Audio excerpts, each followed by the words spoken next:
years in the making.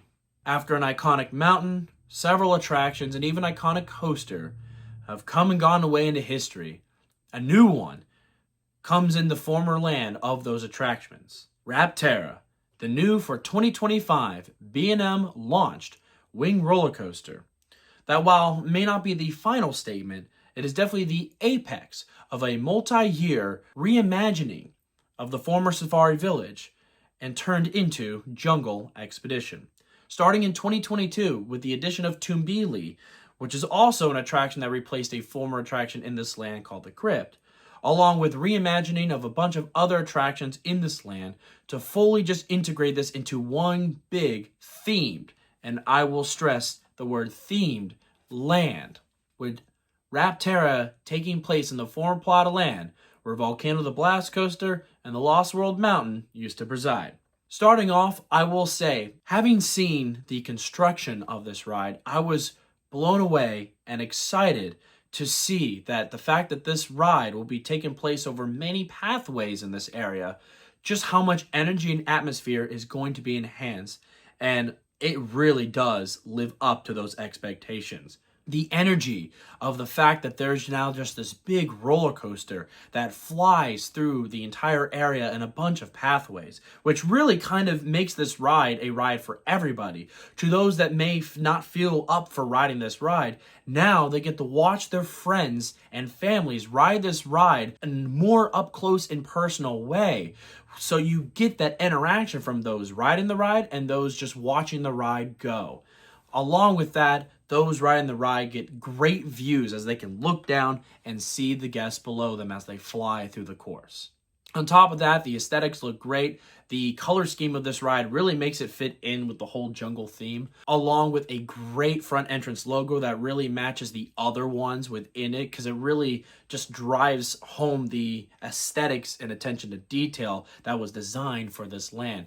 Even so much as going as to say that the lockers for your bags are painted as well to fit in with this entire land, which is why I really want to stress the themed aspect, as they did what they could to really make this fully integrated into a story, into a land with multiple attractions that are all connected through one story. When it comes to the queue line, while regular park goers may not notice it, fans of King's Dominion, along with fans of the former attraction that used to sit on the plot of land, will very much appreciate it that King's Dominion went into detail to not only add just theming from the former attractions, but integrate those former attractions into the storyline of this new one, which is something that they didn't have to do, but it's very much appreciated for those that are fans of the former attractions that used to be here.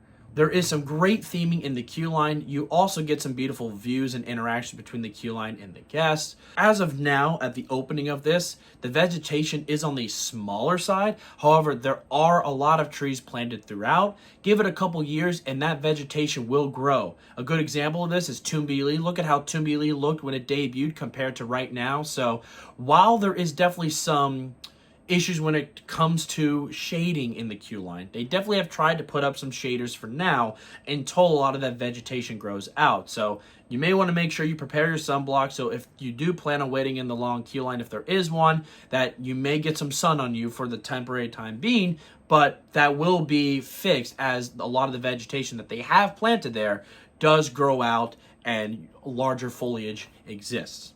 I love the temple ruins. As mentioning with the former attractions, there's another big area of where the volcano used to be, which once again pays homage to those that maybe miss Volcano the Blast Coaster. The station itself looks really good as well, as it continues this archaeological theming that we see from not only this roller coaster, but from all the other roller coasters and attractions along the park as well. With one thing I'd like to comment on, and that is the facade on the front part of the station. While you don't really necessarily notice it while at the ride, a viewing point over by Flight of Fear, you can definitely take notice of it. I get why they have it, as it's a great way to kind of shade the exit point in the station, but I really think it would have been better to just have the whole station open as a whole like you have right now on the other side of that front facade. Maybe add some artistic paint to it as well, because right now it feels a little bit bare or a little bit mundane. A positive that I really enjoy with this ride is its blend of unique elements. It's not just the same thing after another, which some B&Ms have a tendency to do. Like with Dominator, there is a blend of different things. So you have your positive G moments, you have your inversions, but then you also have your airtime as well. Now, I'm sure they probably weren't going exactly for this, but I love that this launch reminded me of Volcano the Blast Coaster's launch, as you just launch right into it. And this launch was surprising to me, as it was a little bit more punchy than I was expecting. This is definitely my favorite launch compared to the other two B&Ms that I've done with the launch, which is Pipeline at SeaWorld Orlando and Thunderbird at Holiday World. There are some great moments of visuals while you're riding the ride, just like with the other B&M wing coasters, where you get to see the horizon flip all the way around you as you do these cool bank turns and maneuvers. So I really do appreciate that there is some positive G moments, especially after that dive loop or even the turnaround over the pathways. But there are definitely some moments of floatiness where you take time to look around you, see the sights, because that's what really makes a wing coaster a lot of fun, in my opinion. But to those that do like some decent airtime, there is some decent airtime. In the back rows, you'll definitely get some whip going into the S-bend hill, but then if you're towards the front, you'll definitely get some great moments of airtime on that airtime hill towards the end of the ride. There's also some great moments of hang time, like during the corkscrew or towards the end on that final barrel roll, which I definitely noticed more hang time towards the front rows compared to the back rows, but that's just something I took note of. Let's go ahead and clear the air now. Is there some bumps to this ride? Yes, but you're only going to notice it in the last two rows, especially the back row on the outside seats. On row 2, where I rode on the inside seat, not a single bump at all. It was glossy smooth. So, to those enthusiasts that take the back row as sacred religion, of course, you may not enjoy this too much and have fun. But I will say, in my humble, honest opinion, while the bumps may be noticeable, it really does not affect the ride in any sort of way possible. If you are sensitive to that, then may I highly suggest 1, riding towards the front and on a middle seat, or 2, I strongly reassessing your opinions on roller coasters, as this bump is, once again, does not hinder the ride in any sort of shape. It's just, oh, it's there. Cool. Moving on. I wanted to just get that out of the way, as it seemed like enthusiasts have blown to this out of proportion. While I get it's fun to have a joke or two, it definitely felt like within the coaster enthusiast community that this bump was some make it or break it experience that, I'll be honest, is once again not a detrimental part of the ride. And if you really do not want to deal with that, either ride in a middle seat towards the front or reassess your opinions on roller coasters. And that's all I'll say on that, as I've already repeated myself long enough, but I really wanted to make that a focal point. All in all, to summarize, this ride is a pinnacle ride. While I don't want to compare it between the former attractions, this definitely stands on its own as a thrilling ride that blends a lot of different things.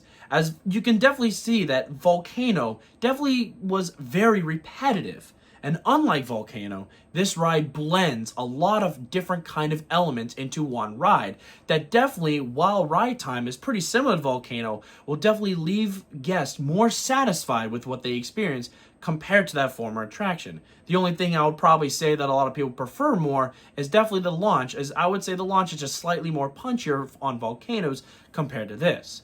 The theming is on point, there's a great story to tell, and some great vegetation that will definitely spruce up as well.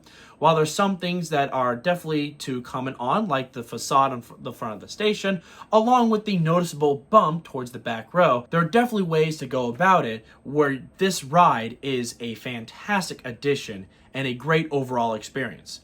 If you want to know, this ride is my 4th favorite roller coaster in the park, with Twisted Timbers at 3rd, Grizzly at 2nd, and Pantherian at number 1. This ride is overall a fantastic experience that the general public will absolutely love, and that the enthusiast, with the right mindset, will enjoy a tremendous amount. And that overall, is a great thrilling coaster with a great thematic experience that closes this chapter in the amazing reimagining of Jungle Expedition.